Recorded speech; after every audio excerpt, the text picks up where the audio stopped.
Assalamualaikum warahmatullahi wabarakatuh. Apa kabar anak-anak Indonesia yang hebat? Jumpa kembali dengan Pak Guru, dan pada pertemuan kali ini, kita akan membahas tentang perintah Allah Subhanahu wa Ta'ala untuk memuliakan anak yatim. Banyak sekali hadis maupun ayat Al-Quran yang membahas tentang anak yatim. Nah, untuk lebih jelasnya, ayo simak video ini sampai selesai.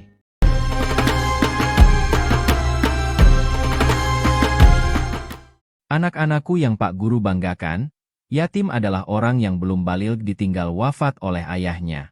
Kondisi kehilangan ayah sebagai tulang punggung atau pencari nafkah tentu hal yang berat. Oleh karena itu, Islam sangat memperhatikan dan memuliakan anak yatim. Keutamaan menyantuni anak yatim juga sering dibicarakan dalam Al-Quran. Salah satunya terdapat dalam firman Allah Subhanahu wa Ta'ala, Surah Al-Baqarah ayat 220, yang artinya, mereka menanyakan kepadamu hai Muhammad tentang anak-anak yatim. Katakanlah, memperbaiki keadaan mereka adalah baik. Dan jika kamu mempergauli mereka, maka mereka adalah saudara-saudaramu. Allah mengetahui orang yang berbuat kerusakan dan yang berbuat kebaikan. Dan jika Allah menghendaki, niscaya Dia datangkan kesulitan kepadamu. Sungguh, Allah Maha Perkasa, Maha Bijaksana. Al-Baqarah ayat 220. Bahkan Allah Subhanahu wa Ta'ala juga mengategorikan seseorang sebagai pendusta agama, apabila orang tersebut menghardik anak yatim, hal tersebut sebagaimana dinyatakan dalam surah Al-Maun, sebagai berikut. Artinya, tahukah kamu, orang yang mendustakan agama, maka itulah orang yang menghardik anak yatim. Surah Al-Maun ayat 1 dan 2. Anak-anakku sekalian, ketahuilah bahwa, selain dalam ayat Al-Quran, ada banyak keutamaan menyantuni anak yatim yang disebutkan dalam hadis. Berikut beberapa keutamaan menyantuni anak yatim yang dijelaskan dalam hadis. Yang pertama adalah, di surga nanti dekat dengan Rasulullah seperti jarak antara jari telunjuk dengan jari tengah. Rasulullah Shallallahu Alaihi Wasallam bersabda, aku dan orang yang memelihara anak yatim itu akan masuk surga seperti ini. Nabi memberi isyarat dengan jari telunjuk dan jari tengah dan merenggang keduanya. Hadis riwayat Bukhari. Yang kedua dijamin masuk surga.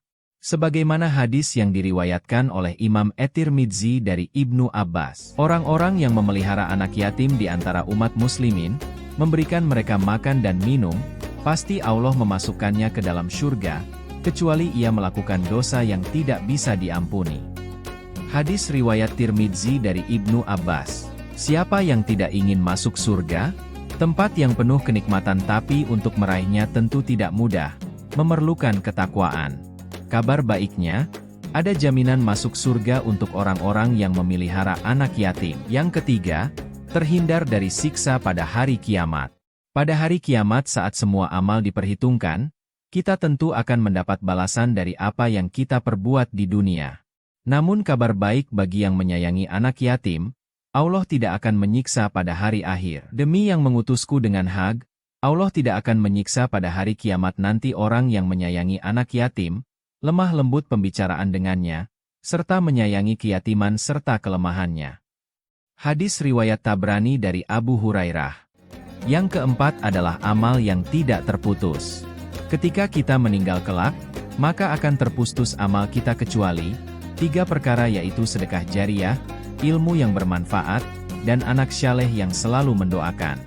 Apabila kita mengurus anak yatim, insya Allah mereka juga tidak akan lupa untuk mendoakan kita. Jika manusia mati akan terputus amalnya, kecuali 3 perkara, yaitu sedekah jariah, ilmu yang bermanfaat serta anak saleh yang selalu mendoakannya.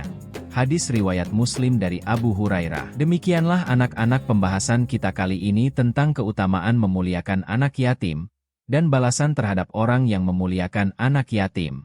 Semoga dapat menambah pengetahuan dan wawasan kita serta dapat meningkatkan keimanan kita kepada Allah Subhanahu wa Ta'ala. Jangan lupa untuk menyimak video-video lainnya dari Bang Nurdin di channel ini. Wassalamualaikum warahmatullahi wabarakatuh.